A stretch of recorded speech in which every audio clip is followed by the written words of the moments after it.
Welcome again to the conference, to the third day. My name is Niall Muldoon. I am the Ombudsman for Children here in Ireland, and my apologies, I arrived late, so hopefully I'll be able to fill you in with everything I need to fill you in with. I know this is your third day here, so I hope you've enjoyed it so far. Galway is such a beautiful city, as long as you get here on time and don't get stuck in the traffic like I did. Looking forward to this morning's two seminars. I'll be chairing both seminars this morning, and again, from our point of view, it's as a children's rights issue, disability has been one of the strategic priorities for our office over the last 6 years, and we've been very lucky to have a huge piece of important research done by University Galway. My apologies, I'm so old I think of UCG, but they did a fantastic piece of work for our office called Mind the Gap, in which they looked at all the legislation in Ireland and where the gaps were in regards to disability. So I'm delighted and honoured to be involved in this conference today. So the only instruction I have is to remind you of the no clapping rule and to do our silent clap at the end of each presentation. We're a little bit behind, so I'm going to go straight to Radoš Karavica, who is a disabled researcher from Serbia and a doctoral candidate and teaching fellow at the University of Leeds Centre for Disability Studies in the School of Sociology and Social Policy. So I'm going to hand you over there now and go from here. Thank you very much. Good morning, everyone. I'm Radoš Karavica, and I'm a doctoral researcher working at the University of Leeds, the Center for Disability Studies, and originally I'm from Serbia. I'm sorry that I couldn't be this morning over there with you in Galway, but at the same time I'm glad that I had a chance to join virtually at least. I'm also happy and honored that I was invited to give a talk at the International Disability Law Summer School, and in my talk I'm going to focus on disabled children's right to health, or more precisely, the right to the highest attainable standard of health and the core obligations of state parties stemming from this right. I will try to draw the contours of this right as it applies to disabled children in order to better understand what actions state parties need to take in order to comply with international human rights standards. As you're probably aware, the right to health belongs to the corpus of economic, social, and cultural rights, and it is important to say that the right to health is enshrined in multiple international human rights treaties. And in the first part of my talk, I will explore the normative content enshrined in those human rights treaties. First, Article 12 of the International Covenant on Economic, Social, and Cultural Rights enunciates the right to health, and the CECR Committee on Economic and Social Cultural Rights, in its general comment number 14, explained really well what this right entails. Apart from the Covenant on Economic, Social, and Cultural Rights, there are two group-specific human rights treaties. There also include articles on the right to health, and that is the UN Convention on the Rights of the Child, and it's Article 24, and the UN Convention on the Rights of Persons with Disabilities, and it's Article 25, the article on health. And these articles draw from the provisions of the right to health enshrined in the Covenant on Economic, Social, and Cultural Rights, but in some ways they differ from it, and they add further normative guidance how to implement this right, and I will reflect on that in a minute. As we know that human rights are indivisible and interdependent, the enjoyment of the right to health depends on the enjoyment and full implementation of a range of other rights, and I will make sure throughout my talk just to mention some of the examples of interconnectedness of human rights. And lastly, I will draw on my PhD research on disabled children's participation in healthcare decision-making to share with you some emerging findings that shed light on some of the human rights violations that disabled children face in this domain. Okay. International human rights standards provide a framework, as I said, for states to ensure children's right to health and hold them accountable for fulfilling their obligations. And thus, it is important to understand what these obligations are. And as I said, the right to health belongs to the corpus of economic, social, and cultural rights. And as such, it is subject to progressive realization. Nevertheless, the right to health is a complex one, and it includes different components and elements. And it also entails some obligations that have an immediate effect, meaning that those elements cannot be implemented progressively and are not subject to resource constraints. I will come back to that in a minute, but the first takeaway when we are talking about obligations is that the right to health includes both obligations, those with an immediate effect and those that should be implemented progressively. I mentioned Article 12 of the Covenant on Economic, Social and Cultural Rights, which sets out the right to the enjoyment of the highest attainable standard of health. This right is not constrained only to the provision of medical services and treatments, but extends beyond that. It extends to the underlying determinants of health, for example, the provision of adequate housing, sanitation, water, food, which includes adequate nutrition and breastfeeding support for infants. And there are other elements also enshrined in Article 12 of the ICSCR that include the provisions of services necessary to reduce infant mortality and ensure the healthy development of a child. And this includes, for example, regular checkups, immunizations, preventive care, and treatment of illnesses or impairments. Further on, right to health imposes the obligation to improve environmental and industrial hygiene because, as I said, the right extends to underlying determinants of health, such as environmental pollution, so state parties have an obligation in this domain as well. Okay. Moving on to the UN Convention on the Rights of the Child, Article 24 echoes the norms enshrined in the Covenant on Economic, Social and Cultural Rights, but adds some important elements, such as the provision of appropriate prenatal and postnatal health care for mothers, health education for children and parents, and in the case of disabled children, they have the right to receive accessible and age-appropriate health education, including topics like hygiene, sexual and reproductive health, substance abuse prevention, and mental health awareness. Further on, Article 24 of the Convention on the Rights of the Child recognizes the harmful effects of cultural practices, of traditional cultural practices, and imposes the obligation to undertake measures to abolish such practices. An example of such practices is female genital population. So if we think about intersectionality and special vulnerability of disabled girls, this tells about the measures to mitigate harmful practice that they are exposed to.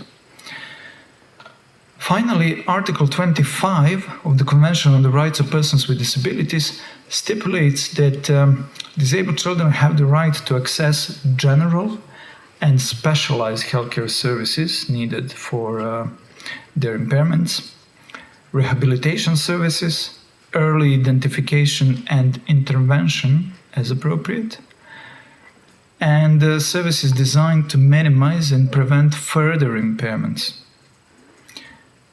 and to access health services as close as possible to where they live, including in rural areas. And ICSCR Committee for Economic, Social and Cultural Rights, in their General Comment 14, really explained well what are the key components of the right to health. And I invite you to read that General Comment orally. But they said that the key components of the right to health are so-called 3 A's in Q. Why 3 A's? Because they stand for availability, accessibility, and acceptability, while Q stands for quality.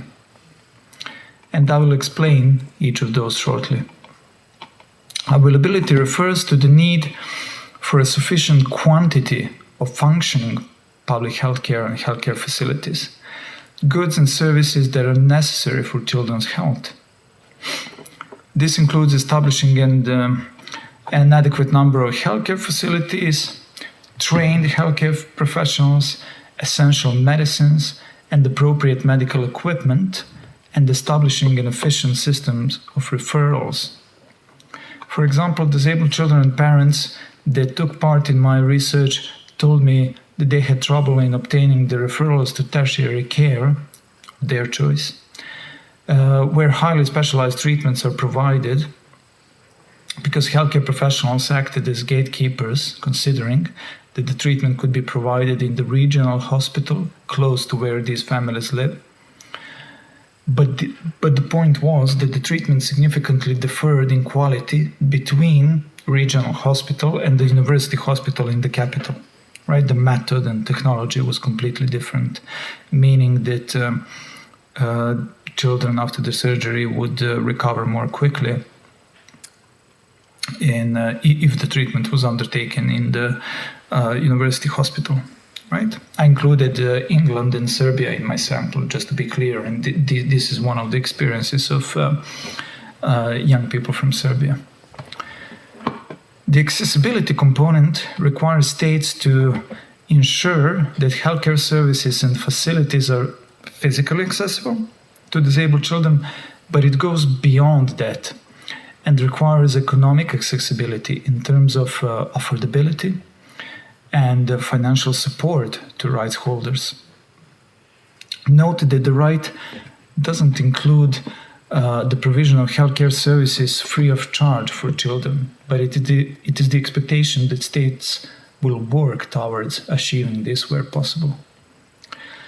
Accessibility also includes informational accessibility, making sure that disabled children receive medical information in a manner understandable to them and in an accessible format.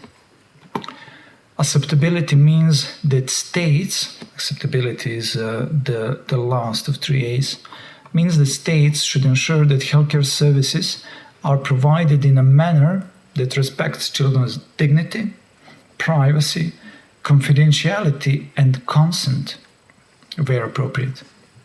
Because I will come back to the issue of consent and speak more about it in a minute. The fourth component is quality, and it requires states to ensure the provision of quality healthcare services that meet appropriate medical standards and are safe and evidence-based in terms of their effectiveness. And I will come back to discuss this issue in light of the findings from my research. But suffice to say that quality also requires taking measures to prevent medical errors and malpractice. And we know that some impairments actually occur because of the medical errors and negligence at birth, etc., etc. Overall, we can classify these obligations that I just explained according to the tripartite typology of state obligations in the human rights domain. And you probably heard of it. Those include the obligations to respect, protect, and fulfill human rights. And applied to the right to health, the obligation to respect includes obligation for state actors to refrain from violating the right to health, freedom from interference.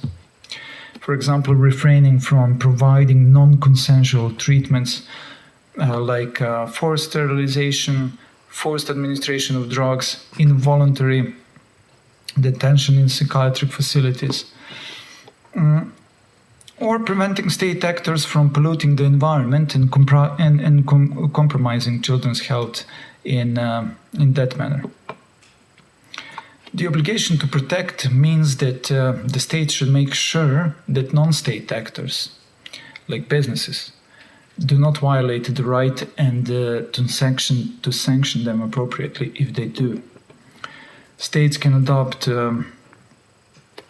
adequate regulations and standards for accreditation of private providers of healthcare services.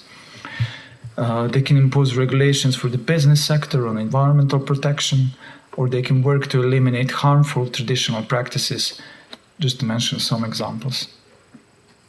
Finally, the obligation to fulfill requires concrete steps, including financing for the delivery of all those healthcare services designed to ensure the healthy development of a child, and prevention and treatment of diseases, of course.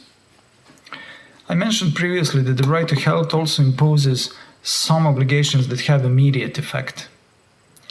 And this is the obligation of non-discrimination, including on the grounds of disability, or the obligation to refrain from the provision of non-consensual treatments, or the obligation to take deliberate, concrete, and targeted steps towards full realization of these rights.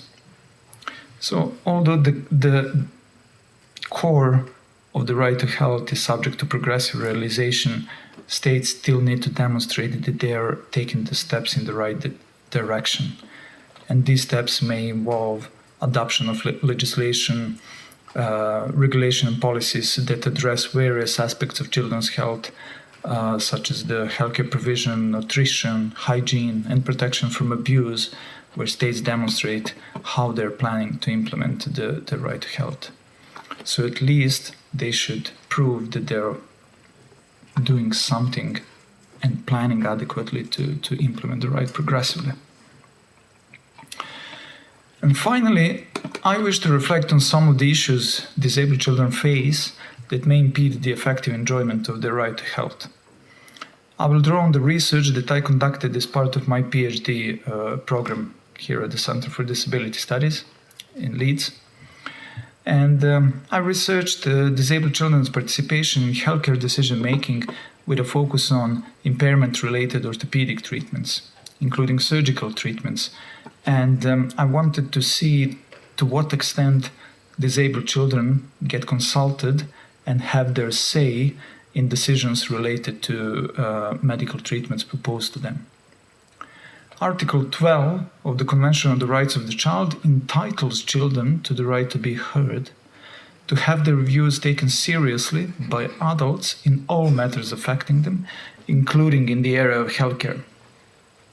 And what I found out is that disabled children in medical encounters with healthcare professionals often get sidelined and excluded from conversations about their treatments. Time constraints are also an issue in underfunded healthcare systems, and healthcare professionals do not have enough time to dedicate to child patients and talk to them. Children with cognitive impairments, as you can imagine, are more likely to be disregarded, and they're not properly supported to express their views, or their views are not taken seriously by adults on the basis of the presumption of incapacity. Judged against the standards of so-called normal or typical child development, disabled children, especially those with cognitive impairments, are likely to be identified as lacking mental capacity, and on that grounds to be excluded from participation in treatment-related decisions. And that brings me to the issue of free informed consent that I promised I will get back to. 30 out of 35 European countries specify in their legislation the age of consent to medical treatment, which vary from the age of 12 to the age of 18 from country to country. The right to provide free and informed consent is one of key entitlements enshrined in Article 25 of the UNCRPD, Convention on the Rights of Persons with Disabilities. Where countries specify the age of consent, for example, in my home country, Serbia, it's 15, the age of consent. Those children who have reached the age of consent, including those with intellectual impairments, should have the right to consent if their peers have it, right? However, their right to consent is restricted in practice on the presumption of incapacity, which effectively amounts to legal capacity deprivation in the domain of medical consent, and represents a form of discrimination on the grounds of disability.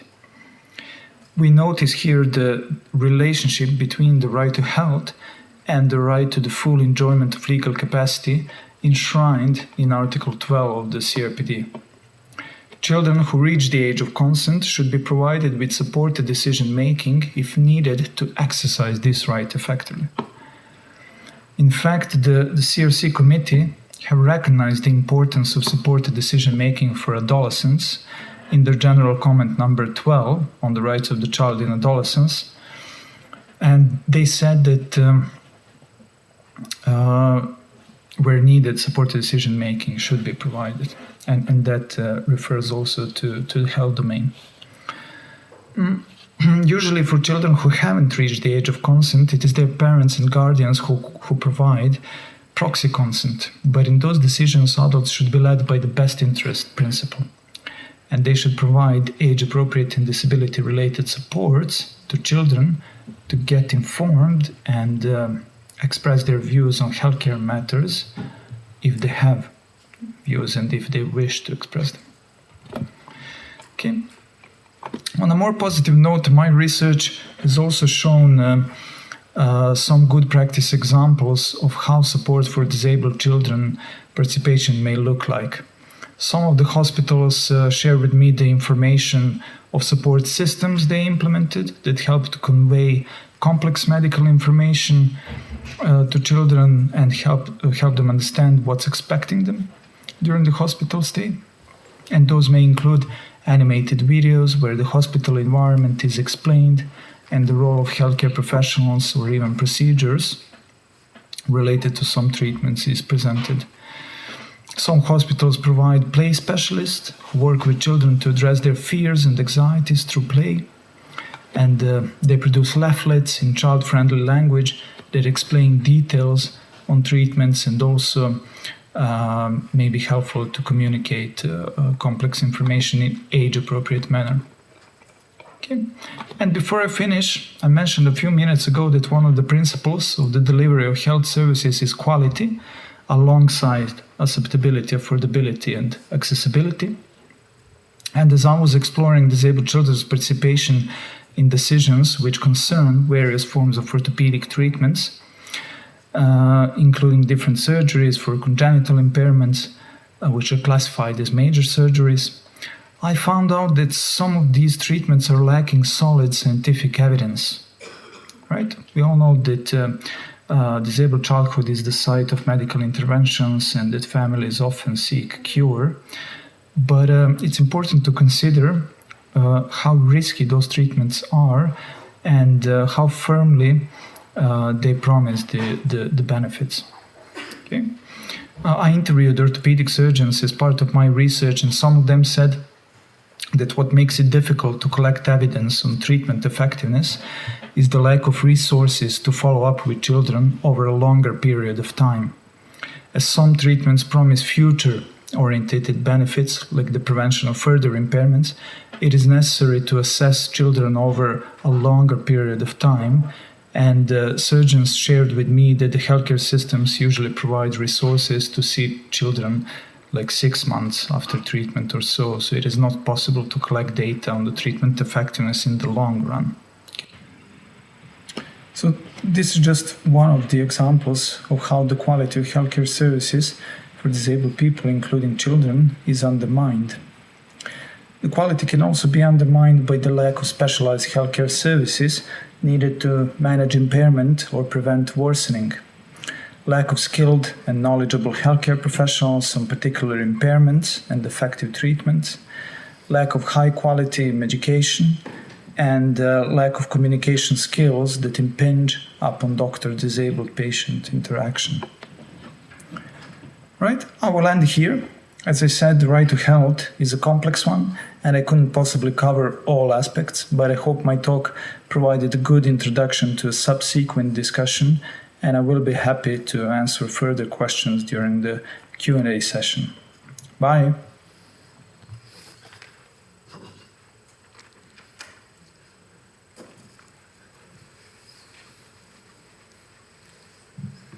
Thank you very much, Rados.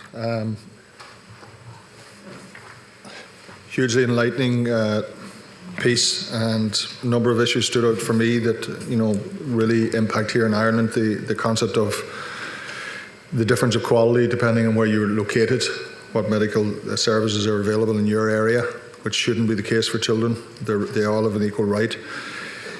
The issues around consent and legislating for the age of consent for children and then still not following through on it. And then it's good to hear some of the positive impacts as well, or positive engagements that have happened in regards to specialists in hospitals and child-friendly language leaflets. Thank you very much. We'll look forward to the Q&A with yourself. Going to move on now to the next speaker. Our next speaker we're very lucky to have, I hope I get this pronunciation right, Guadalupe Barguela from Argentina, who has studied law and is working currently as an activist on the rights of people with disabilities, and has a diploma in management of social organisations from the National University of Entre Rios. I'm going to pass over at this stage. Is that okay to yourself? And we're going to allow more time for this speech, because we're going to speak through Spanish. Is Spanish the right one? Yeah. We're speaking through Spanish and through translation then to English. So we're going to have a little bit more time in that regard. Okay? Thank you very much, Guadalupe. Okay. Do we start now? Okay. Yeah. Pensé que me iba a avisar. Bueno, buenas tardes a todos, buenos días a todos y todas. Muchas gracias a la Escuela de Verano de Discapacidad y Derecho Internacional por darme la oportunidad de participar en esta instancia. Gracias también a la Universidad de Galway. Gracias a mis compañeros y compañeras de IDI, como de la Luz de Frida, por el acompañamiento. Tal vez antes de arrancar o iniciar mi intervención, comentar un poco qué es el IDI. El IDI es el Instituto Interamericano de Discapacidad y Desarrollo Inclusivo, que promueve la inclusión, la autonomía y los derechos humanos de las personas con discapacidad y sus familias. Por su abordaje se ha proyectado como una entidad técnica, impulsora en cuanto a la ciudadanía, y ha promovido la inclusión social de las personas con discapacidad, actuando a través de dos ejes: el desarrollo inclusivo y los derechos humanos. Desde su creación en Uruguay en 2013 ha priorizado el trabajo con juventudes, adolescencias y niñeces con discapacidad y sin discapacidad. Perdón. Good morning, everyone. Thank you very much to the 14th International Disability Law Summer School of the University of Galway for giving me the opportunity to participate, and also to my colleagues from both IDI and La Luz de Frida for their support. The Inter-American Foundation of Disability and Inclusive Development, IDI, promotes inclusion, autonomy, and human rights for people with disabilities and their families. Through its innovative approach, IDI has projected itself as a technical entity and promotes citizenship and social inclusion of persons with disability, acting through two main strategic axes: human rights and inclusive development. Since its creation in Uruguay in 2013, IDI has prioritized working with children, adolescents, and youth with and without disabilities. El proyecto La Luz de Frida, que se encuentra enmarcado en el IDI, es un proyecto que trabaja la interseccionalidad de género y discapacidad en sus distintas formas. Entendemos que las mujeres o todas las personas que no se autoperciben como varones tienen una situación de discriminación, y esta se ve multiplicada cuando la persona además tiene alguna discapacidad. The project Frida's Light, which is framed within IDI, is a project that works on the intersectionality of gender and disability in its different forms, understanding that women or all people who do not perceive themselves as men are discriminated. This is multiplied when the person also has a disability. La Luz de Frida es un colectivo feminista de diferentes países de Latinoamérica. Lo conformamos alrededor de 20 mujeres e identidades disidentes con y sin discapacidad y con distintas discapacidades como visual, física, intelectual, psicosocial y múltiple. Provenimos de países como Uruguay, Argentina, Brasil, República Dominicana, Venezuela, Colombia, Ecuador, Panamá, Costa Rica, Nicaragua y Guatemala. La Luz de Frida is a feminist collective of people from different Latin American countries. We are about 20 women and dissidents with and without disabilities. And we come from countries such as Uruguay, Argentina, Brazil, Dominican Republic, Venezuela, Colombia, Ecuador, Panamá, Costa Rica, Nicaragua, and Guatemala. El nombre de la Luz de Frida es un homenaje a Frida Kahlo en su condición de mujer, pero también en su condición de persona con discapacidad y en cómo revolucionó su tiempo. Entendemos que Frida nos marca el camino y por eso la Luz de Frida, pero además porque en términos de pronunciación es muy similar en español y portugués. The name La Luz de Frida is a tribute to Frida Kahlo in her condition as a woman, as a person with a disability, and how she revolutionized her time. We understand that Frida shows us the way, and that is why we named the project Frida's Light, but also because in terms of pronunciation, it sounds very similar in Spanish and Portuguese. En este marco es que pensamos la guía Menstruación, aquí estamos, derechos sexuales y discapacidad. Con ella nos propusimos compartir información accesible sobre sexualidad y educación menstrual, dando a conocer cómo transitamos estos temas como mujeres y identidades disidentes, teniendo discapacidad a nivel América Latina. It is within this framework that we thought of the guide Menstruation, Here We Are, Sexual Rights and Disability, with which to share accessible information about sexuality and menstruation education and let to know others how we as women and dissidents with disabilities navigate these issues in our Latin American countries. Este material no es únicamente sobre mujeres con discapacidad, sino que también nos incluye a nosotras, entendiendo que somos sujetos de derecho y tal cual lo propone el lema de la Convención, nada de nosotras sin nosotras. Entonces entendemos que esta guía es una herramienta que contempla una perspectiva de diversidad, sirve para todas las personas. This material is not only about women with disabilities, but includes us. As the Convention's motto proposes, nothing about us without us. Therefore, we understand that the guide is a tool that, thanks to its diversity perspective, is useful for all people. El título Menstruación, aquí estamos hace referencia a la invisibilidad que existe en torno a las mujeres y disidencias con discapacidades cuando se enseña o se informa sobre la menstruación y los derechos sexuales en general. La ilustración que la acompaña también son personajes o personas con discapacidad señalándose a sí mismas, como levantando sus manos y queriendo llamar la atención para que las vean. Asimismo, podemos destacar la accesibilidad del material, que es digital, apto para leer con lectores de pantalla, utilizado por personas ciegas o con baja visión. The title Menstruation, Here We Are refers to the invisibility that exists around women and dissidents with disabilities when teaching or informing about menstruation or sexual rights in general. The illustrations that they show characters with disabilities pointing to themselves, raising their hands, wanting to draw attention to themselves so that they can be seen.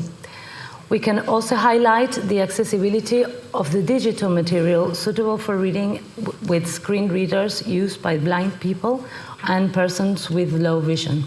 La guía aborda dos temáticas que son fundamentales y que son tabúes, ¿no? La menstruación y la discapacidad. Ambos temas son difíciles de nombrar para muchas personas y se han escondido por años como si no fueran naturales y propias de la diversidad humana. Esos silencios han traído prejuicios y creencias falsas y riesgosas. The guide deals with the intersection of two taboo topics, menstruation and disability, both topics that are difficult to name for many people and have been hidden for years as if they were not natural or not part of human diversity. These silences have led to prejudice and false and risky beliefs. Es un material con perspectiva de discapacidad que, si bien pretende ser accesible y representar las situaciones que atraviesa dicho colectivo, también se propone abarcar a la comunidad en general.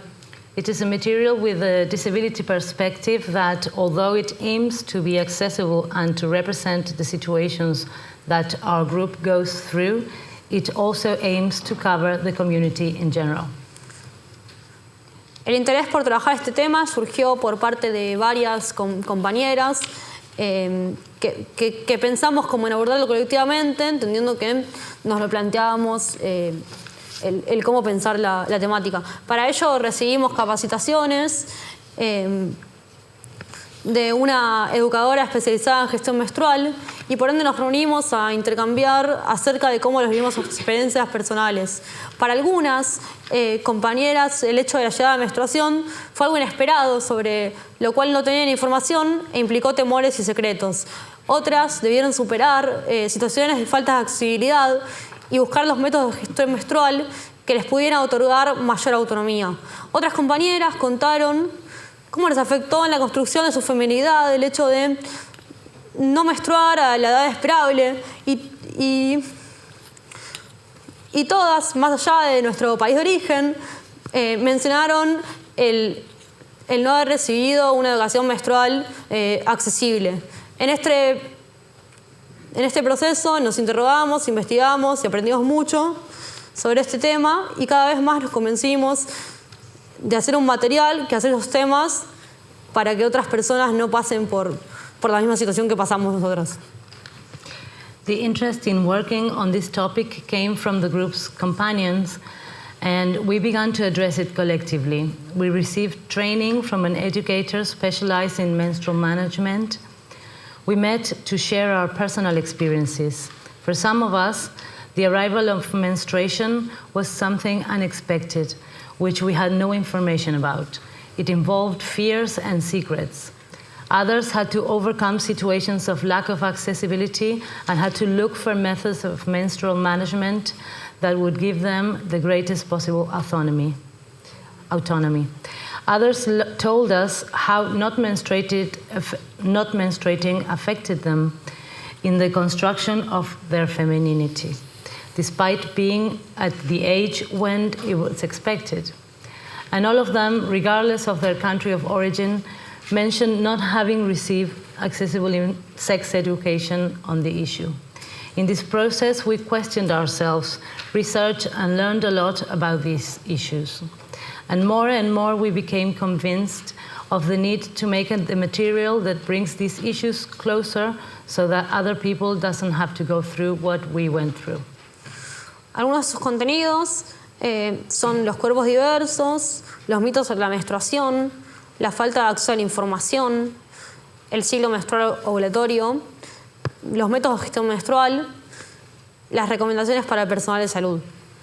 Some of the contents of the guide are diverse bodies, myths about menstruation, lack of access to information, ovulatory menstrual cycle, menstrual management methods, recommendations for health workers.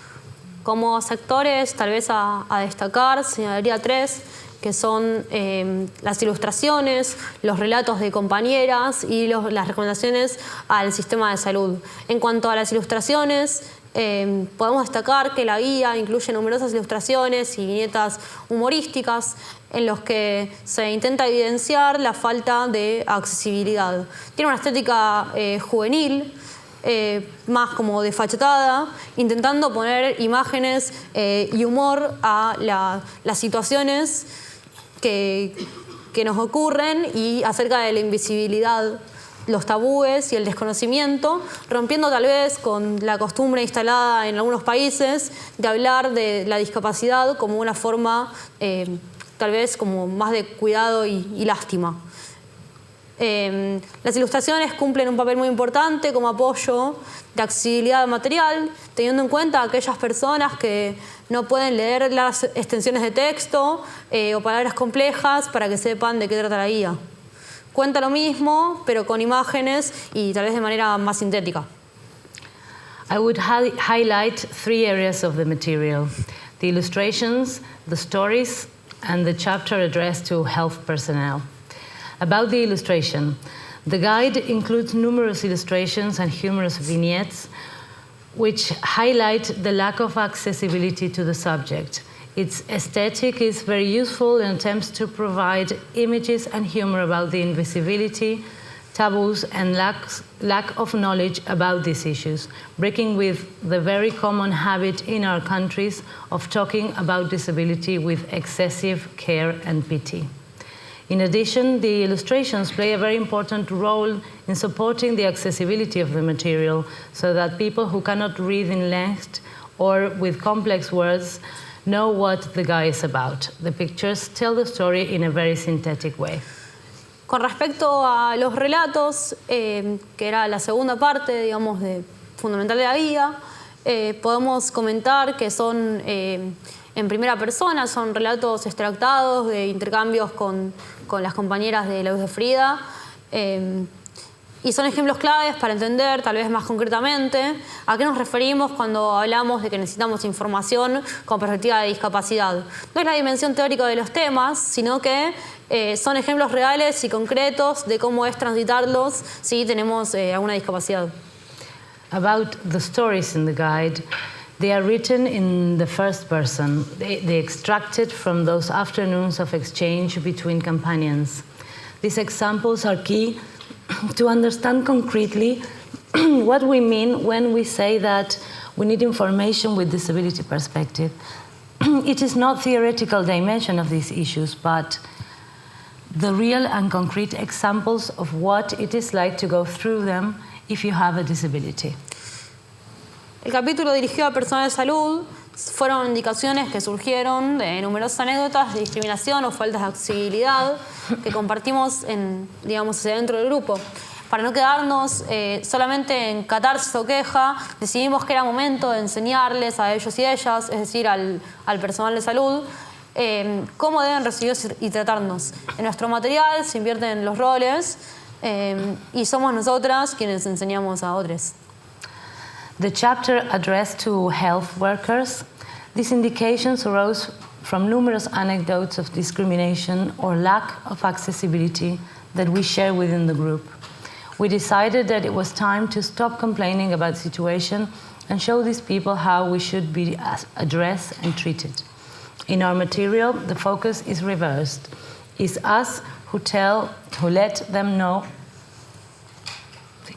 Actualmente nos encontramos difundiendo el material a otras organizaciones, a profesorados docentes, especialistas en educación sexual de la región, y hemos recibido también pedidos de organismos estatales de Argentina y Uruguay para publicar la guía en dichos países. La intención es poner a disposición el material para aquellos que necesiten esta información, pero sobre todo para que se habilite el diálogo sobre sexualidad y discapacidad y gestión menstrual, permitiendo más encuentros entre personas con y sin discapacidad. We are currently disseminating the material to other organizations, teachers, colleagues, specialists in comprehensive sexual education in the region. And we have also received requests from government agencies in Argentina and Uruguay to publish the guide in those countries. The intention is to make the material available to those who need this information and to facilitate a dialogue about sexuality, sexual rights, and menstrual management that will allow for more encounters and dialogue between people with and without disabilities. La versión digital y accesible de la guía se encuentra disponible en español, portugués y pueden encontrarla en nuestras redes sociales. Muchas gracias por su atención y agradecer especialmente a Mariana Capurro por su traducción y acompañamiento. The digital and accessible version of the guide is available in Spanish and Portuguese and can be found in our Instagram and social networks. Thank you very much for your attention, and special thanks for the translation to Mariana. Aplausos.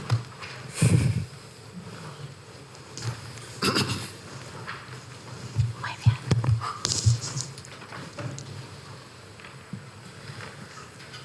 Thank you very much, Guadalupe. That was excellent.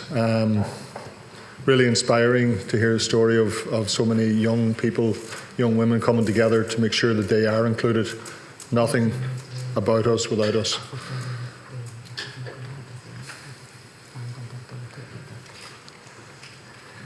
Some of the points that stand out for me is the concept of myths and risky beliefs that grow up around children with disability or females with disability.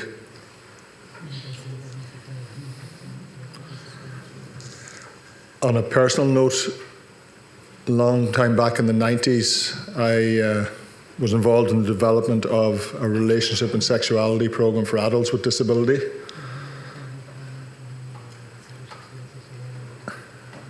And at that time, all we used were line drawings, little pencil drawings of bodies and shapes and sexual situations.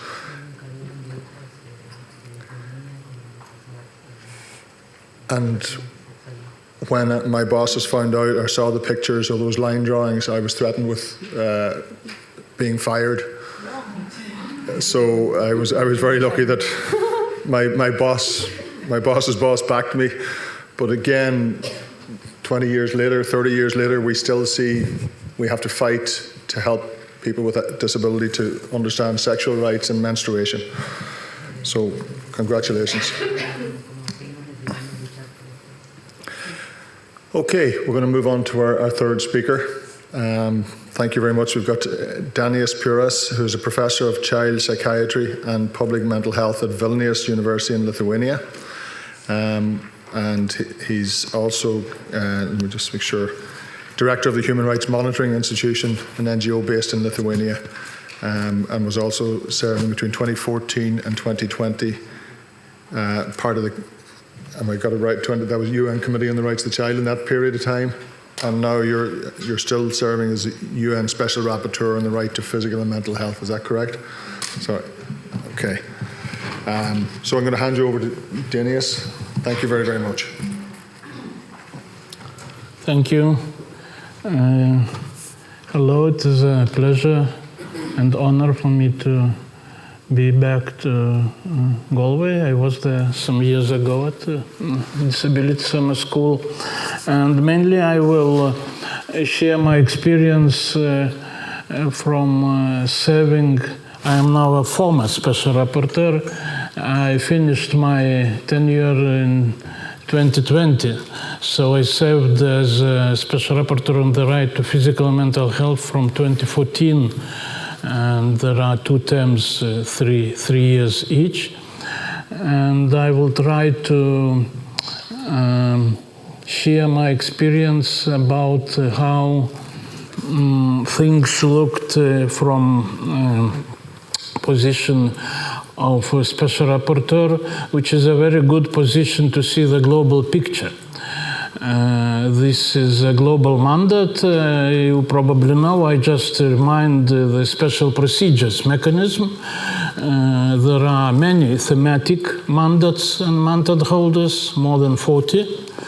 It's about rights, yes. And many people will say that right to health is probably the broadest mandate, because health is about everything. And the idea of this mechanism is, I think it was created in the best times of United Nations, when the states agreed to have independent experts who can use naming and shaming. We are allowed to use naming and shaming, of course not to do it every day, but when it is needed. And the mechanism is created so that these independent experts are working pro bono, and when they are criticized and heavily criticized for naming and shaming by powerful governments, or like in my case, it was by World Psychiatric Association. They were not happy with the psychiatrists criticizing, overuse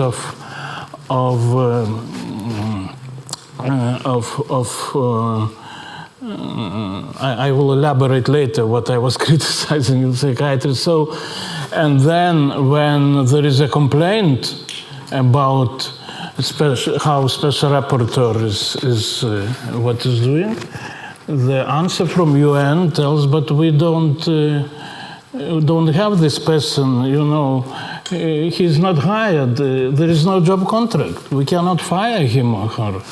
She is independent, and he or she acts on his or her independent capacity, so we can do nothing. So it's a little bit cruel to have this very difficult work pro bono, but when you apply, you know that you will not very strictly receive any money for this work, but you are independent, and this is the main asset of mandate holders. When I came, it was unusual. I was the third special rapporteur on the right to health after very prominent two first rapporteurs who both were lawyers, Paul Hunt and Anand Grover. And this was experiment for me because my background, I am a medical doctor. So, my priority was mental health. At that time, everybody understood that mental health is a major priority, so it was good timing to raise this issue at the highest possible level in powerful capitals, in Geneva, in New York. People were asking about mental health even without knowing that my background is mental health. So this was a good time to raise these issues, and the main thing what I did in my reports was to very critically address the status quo in global mental health, which moved with good intentions, to overuse of biomedical model and biomedical interventions. It started 40 years ago after overuse of psychoanalysis. So in developed countries, they moved from psychoanalysis to Prozac, so to say. They told, now we have good medications, and this is how we will address epidemics of mental health conditions in adults, but also in children. And so this was a good idea. It was seemed to be supported by science. But then later it became clear that Big Pharma was manipulating with data and, of course, making a lot of influence on academic psychiatry, first of all. And because I am myself from this guild, from psychiatry, so I know very well the kitchen, so to say. So I was in good position to elaborate on how things moved with good intentions, but to wrong direction. And interestingly, these roots of discriminatory practices, they come from Cold War. Maybe many of you are too young to remember Cold War, but I am child of Cold War. I was on the other side from many of you. I was in Soviet Union, and I know that people in the West liked Soviet Union, and people like me, we were dreaming about free world. So that was a reflection of Cold War, that both camps were using human rights in selective way, while, let's say, the so-called West or United States were rightly accusing Soviet Union for violation of civil political rights. The Soviet Union was accusing the West for violation of economic social rights. So when it comes to mental health in both sides, the selective approach to human rights went wrong way, because in both camps, mental health suffered from this violation of either economic social rights or civil political rights. So this was my contribution to remind that not only from neoliberalism mental health and physical health is suffering, but also from authoritarian regimes. Like when you close civil society, when you kill democracy, this is not good for health, including mental health. I want to remind you from history that in 1980 there was Olympic Games in Moscow, but no Paralympic Games after Olympic Games, because Soviet Union told we do not have disabled people. Disabled people can be only in capitalism. And we defeated capitalism, and all people in our country are happy and not disabled. So this was cynical approach to, during Cold War, to hide all problems and to celebrate victory and to tell we do not have any social problems anymore, even disabilities, because we created socialism, but it was a fake socialism.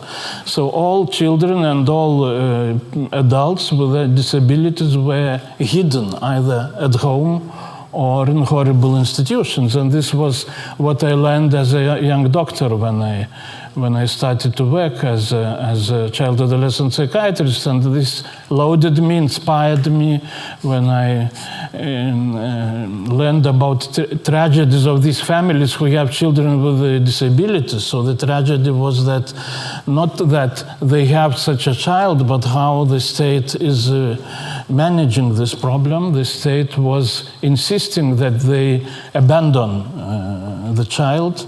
And if they don't abandon the child, then they had to lock it at home, and they went for walk only during the night. When I started to work, I discovered this kind of situation, and so my first experience as medical doctor was to work with these families and with children who have developmental disabilities. But then when I was special rapporteur, I discovered that all countries have problems, and actually from developed countries, from most developed countries, sometimes opportunistic messages come to rest of the world, so that all kind of compromises is suggested to other countries. For example, don't go so radically with reform, don't close large institutions, make it just smaller. And then we are in the trap, because the systems are very good in manipulating, and telling we are making reform. Yes, we know CRPD, but and then there are a lot of excuses not to implement fully, not to fully embrace human rights. And I think this is a strategic mistake. So one of issues which I raised when approaching child-adolescent mental health was that to protect mental health of children and adolescents from influence from adult psychiatry, because adult psychiatry went too much to biomedical approach and to coercive practices. As you know, psychiatry in all countries allows to use force against people, and this is overused and misused in many countries. So child-adolescent psychiatry so far is doing not so badly, and mainly is based on psychosocial interventions. But there is a threat that child-adolescent psychiatry may become more biomedical, which I think will be not a good scenario. Sadly, in many countries, in developed countries like UK and Australia, I don't know much about Ireland, children are prescribed more and more psychotropic medications. And then it is a very delicate issue. As a medical doctor, I should say, yes, of course, sometimes it is needed. But when you see that this is a very high rise of prescriptions, So this was my duty to signal that the direction is wrong, to try to solve mental health problems by fixing disorders, by fixing the brain. As you know, there is no single biological marker found to any of so-called mental disorders, despite billions spent on brain research. There is no single biomedical marker. So this means that clouds are gathering now over biomedical model, which was celebrating victory some 20 years ago and telling soon we will discover what is happening there and we will tell more. And now they tell, sorry, this chemical imbalances theory was just hypothesis and it was never proven. So it's a very interesting moment now in general mental health care, general psychiatry, but also in child and adolescent and youth psychiatry to rethink what is written even in textbooks. For example, when you go to adolescent depression, the first choice method would be watchful waiting. For some medical people, it will be like disaster because medical doctors sadly are trained, the more aggressive you are, the better doctor you are. And when they read that, watchful waiting, so how can I do nothing? But watchful waiting is not about doing nothing. Watchful waiting is about not doing harm. Not doing harm with, overusing medications or hospitalizing in psychiatric hospital without any need. So this was quite interesting to share these ideas for me when I was traveling. Special rapporteurs travel a lot, except when it was a pandemic, of course, but I finished in 2020, so I was happy to finish. And the travels can be informal, but some travels are by invitation from governments, and then you go to official country mission, and then you spend half time with the government, and half time you go away from government until now, sorry, I have to leave you, and I go confidentially to talk to people. I mean, you meet civil society. So one interesting idea maybe for this event on this day is that I was insisting every time to go to schools, and there was some misunderstanding because people told, but you are rapporteur for health, not for education. Why you go to school? You should go to hospital. No, I told, I go to school to talk to children, and they will tell what should be done in this to their health. So I remember my official country mission to Paraguay, and when I was in Ciudad del Este, I went to school to talk to teenagers, and I told what I'm doing here and what you can recommend. What should I recommend to your government? And one girl stood up and told that they are not taught about sex. In Paraguay, she told this.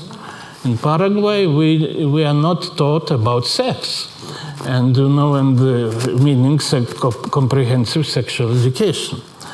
And it was nice that even teachers were telling, yes, we are not teaching this. It should be so. So, and I was happy then to put in recommendations what should be done.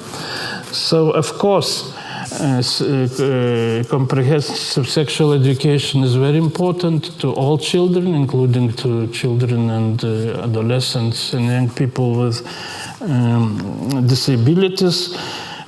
some words about autism. You know, everybody's speaking now about autism. And again, I met many groups of young people who send a very interesting message. And they told, now go to other and talk to other doctors and psychologists.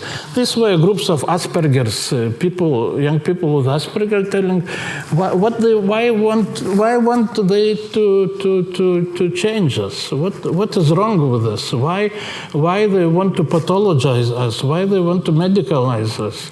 They should not do this. And I was happy to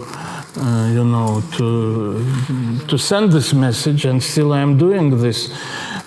Something similar is happening with LGBT, depathologization, and I was happy to do quite much about intersex. My first 3 years was I had to cover LGBTI because at that time there was no mandate still. So when I was going to countries, people were finding me, and they were using Right to Health mandate, and I was happy to elaborate on these issues. But after 3 years, then happily the SOGI, so-called SOGI mandate, independent expert on sexual orientation, gender identity, was established. So we have it now. I know that I have to move to end of my presentation. COVID brought very interesting moment. Then again, this activated this debate between how to move with mental health, because experts like me were telling, look, many children and many people are more anxious for understandable reasons during pandemic. Shall we medicalize this again? Shall we put them on? Shall we diagnose some anxiety disorder and medicalize them? This will be another wrong wave of medicalization. But there were other experts which were using this situation and writing articles about tsunami of mental illnesses coming through COVID. So you see, it's again this battle of ideas is going on around mental health, and I hope that there is now some sobering understanding that biological model should be used, but very carefully. And when it is misused or overused, it does more harm than use. So especially for children and adolescents. So I think that this is very important to all of us to know. And maybe to conclude, for me, the most what I was using, the Article 6 of CRC, which is not only about right to life and survival, but it's a right to development. And this, my understanding, is about holistic development. So not to forget that it is a very wise convention with very wise Article number 6. In one article you have right to life, survival, but also holistic development. So these were the main messages I was doing during my rapporteurship, and I wanted to share with you today. Thank you.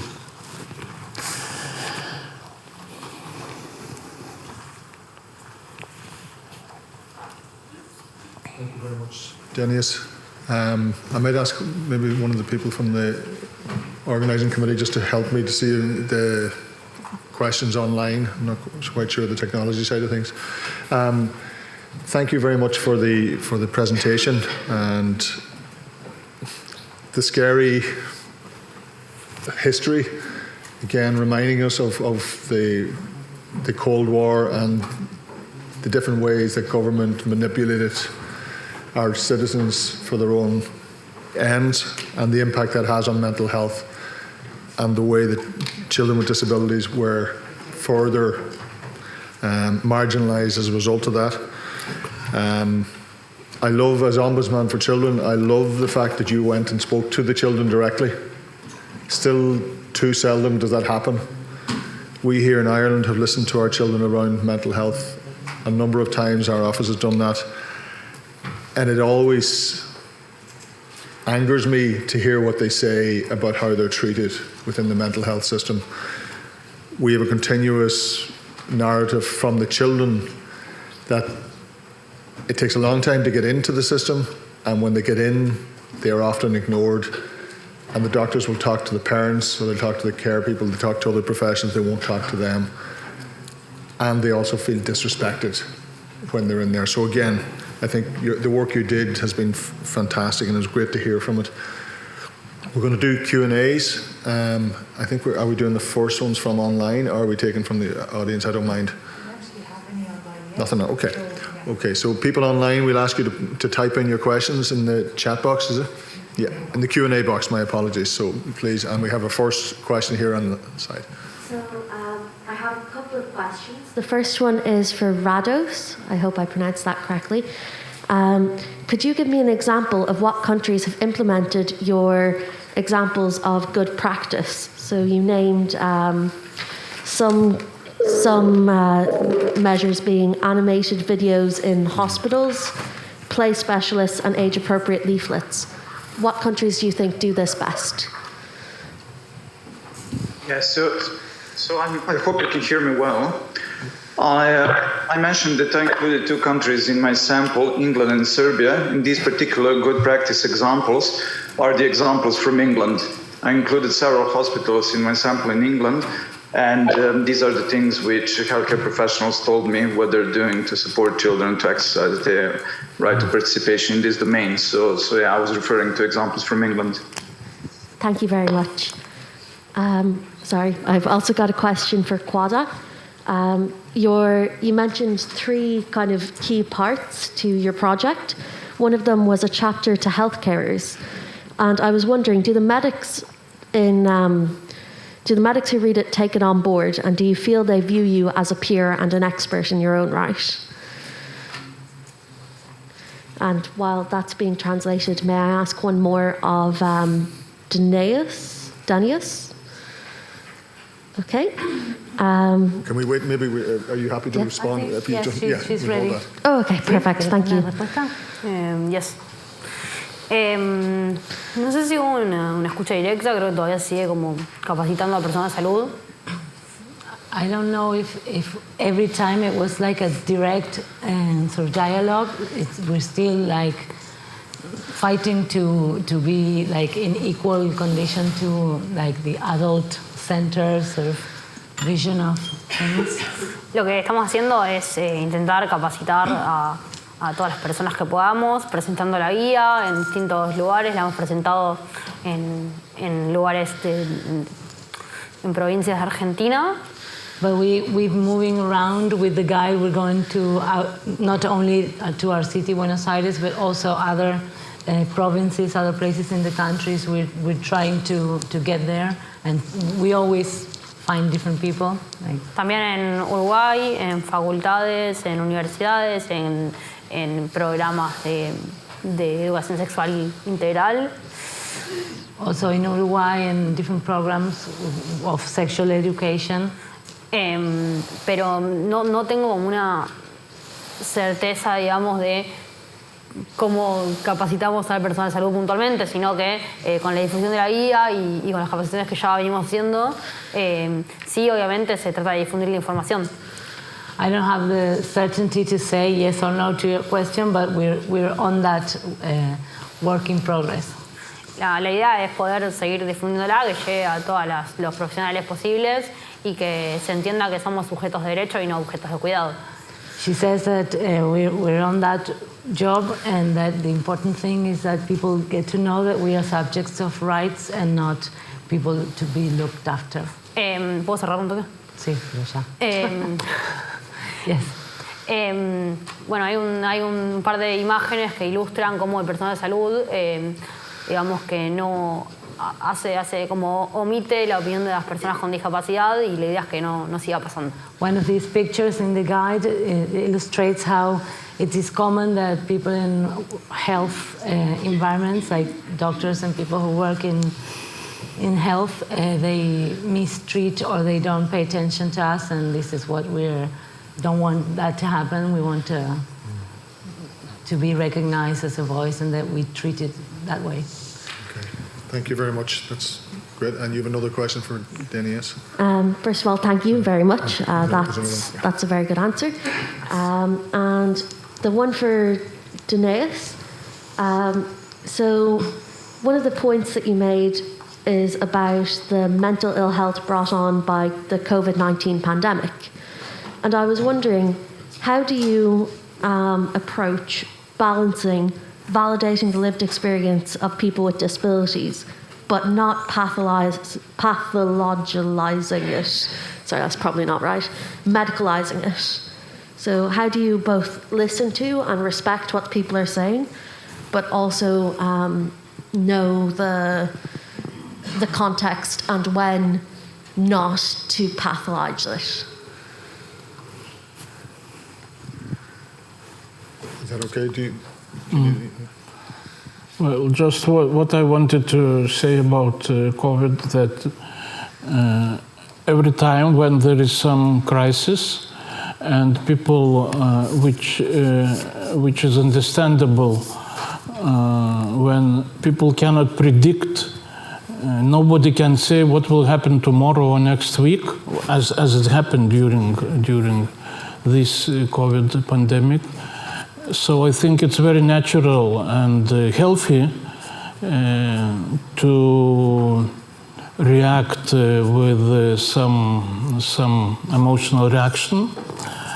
And when this emotional reaction is medicalized and pathologized and diagnosed, and then I think with such approaches we can do more harm again.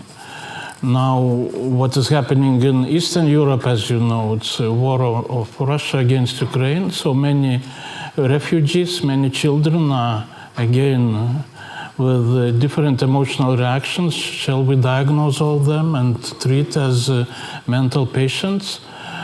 So what was happening back to COVID, the mainstream psychiatry was pathologizing this and using this to explain again that we need to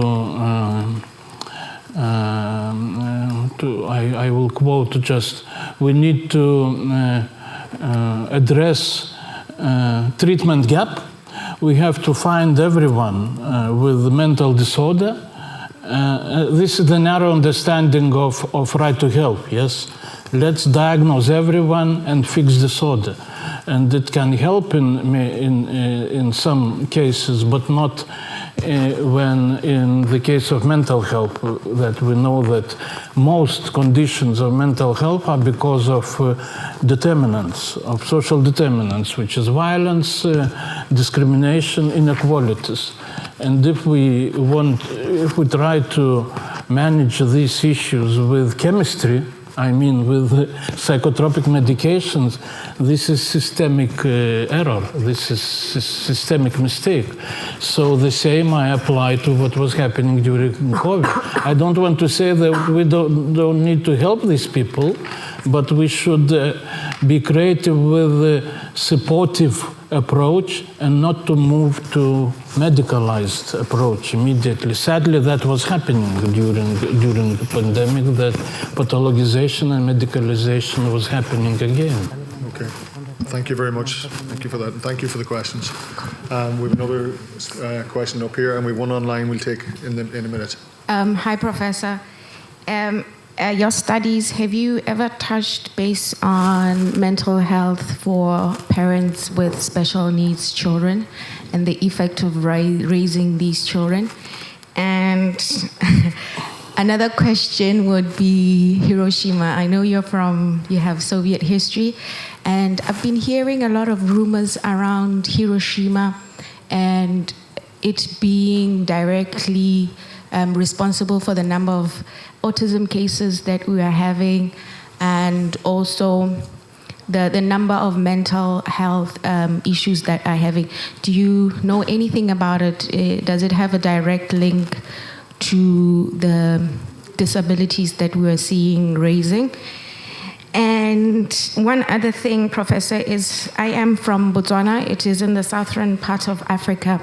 And mental health in my country is seen as witchcraft, and it's more of we don't know, we don't understand what mental health is. It's languages that we only hear in the first world.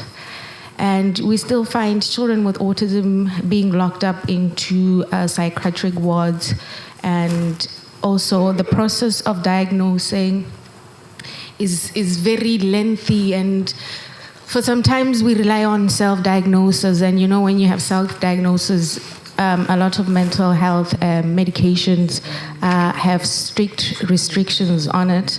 So even if I need, say, anxiety, I think ever since I had my daughter, I've been suffering from a lot of anxiety and depression. And it's a mix of anxiety and depression, because I want to do something, but I know I can't do anything for this child. That's it. Thank you very much, Professor. Okay. There's three pieces. Thank you. There were, several different questions in your question. I will try to briefly elaborate first on autism. We have to know from history and to avoid, errors, mistakes in trying to speculate about causes. Most often the causes of autism are unknown, and we just need to help these children and families with modern approaches instead of trying to cure. Because when we are obsessed with causes, behind is the idea how to cure autism, and it's the wrong idea, because autism is about diversity more than pathology. So it's the same that we like to cure, other disabilities. This is again with good intentions, then we do many harm. So in the Western world knows this wrong psychoanalytic ideas of refrigerator mother and so on. They did a lot of harm to parents with wrong theory, telling that your child is autistic because you ran too quickly to continue your work or your studies as a mother, and the child reacted with autism. So it was an absolutely wrong idea, but it was staying for some decades. In Soviet Union, they told that autism is schizophrenia and was prescribing a lot of medications to young children. So instead of trying to find some cause and miraculous treatment, we should support children with autism and families, and to help parents. Your question about parents is, of course, we should, instead of blaming parents, what happens still in many countries, we should provide parents with all kinds of supportive services, and also teach parents not to overprotect children, because usually the instinct of mother is, if a child is with disability, to overprotect, which is not healthy, not helpful. And then you mentioned witchcraft and many harmful practices. Yes, sadly, it's happening still in many countries. I was on country mission to north of Nigeria when I was special rapporteur to analyze situation, how to integrate and women and children who were liberated from Boko Haram at that time. And one of sad message I discovered there that it's very difficult to integrate these women and children back to communities, because communities have all kinds of superstitions about these women. But also children, especially boys who were born from Boko Haram insurgents, that they are infected with terrorist blood. And I thought initially that it might be some bad joke, but then it appeared that it's not a joke, it's a belief. It's a belief of people, and how can you and this has to do with all these conspiracy theories, also what is happening in the world, that you think that people should be educated and education should protect from all these conspiracy theories, but sadly it's not always happening. So I think this is my you've done comment. extremely well for three difficult questions. We have one more question online as well, and I'm afraid it's for yourself as well, Dennis. The questioner asks, did you experience countries that were slow or disinterested about implementing the Convention on the Rights of Persons with Disability? For example, not updating old or discriminatory legislation. What kind of countries were mostly like this, and which countries were more active in updating their legislation in that area? Yeah, for yourself. I would be cautious, and all this comparative analysis is a trap, I think, because you can. I maybe rely on this unwritten rule that you can be like I remember in CRC, we were very happy and we commended the improvements. I think it was Malawi. And then we were not happy with Sweden because Malawi progressed and Sweden maybe regressed a little bit. And then I think it would be not good to compare developed country and developing country. But in mental health, what is happening because of now this new paradigm coming, or search for new paradigm. So in mental health or in, let's say, rights of persons with psychosocial disabilities, all countries are developing countries. Because the Nordic countries, or Canada or Australia, New Zealand, they recognize that they have to reinvent or that they have to rethink systems. So it's not so that some developed countries are doing very well and they should bring their model to developing countries.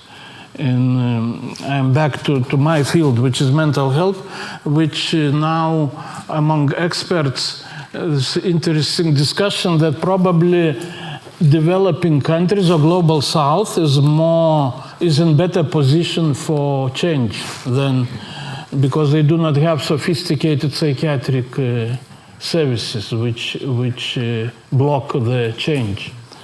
So so it's paradoxical. Yes, if you don't have the sophisticated psychiatric system, you are in good position to develop creative, non-coercive, community-based services which are not so much medicalized, and you do not need so many psychiatrists. You use resources which you have in community, and you can be more creative and effective. Of course, the problem is with financial resources. The only thing which I was strongly recommending, if we want to implement CRPD in any country, we should stop investing in building new psychiatric hospitals, renovating huge residential institutions, which sadly is happening. In my region, EU funds are used in Eastern European countries to renovate huge psychiatric institutions. So we freeze the discriminatory system with new money. So this is a lot of evidence that not necessarily the new, not only more funding is needed. It's very important to channel the funds to new non-coercive methods, and I want to strongly recommend the WHO document from 2 years now old, June 29, Guidance to Community Mental Health Services. So World Health Organization is now on the same side what I am sharing with you, to abandon overuse of biomedical model and to move to non-coercive community mental mental health practices. I think would be the best way to implement CRPD, and it can happen equally effectively in developed countries and in developing countries. Okay, thank you very much. Again, very comprehensive answering. Thank you.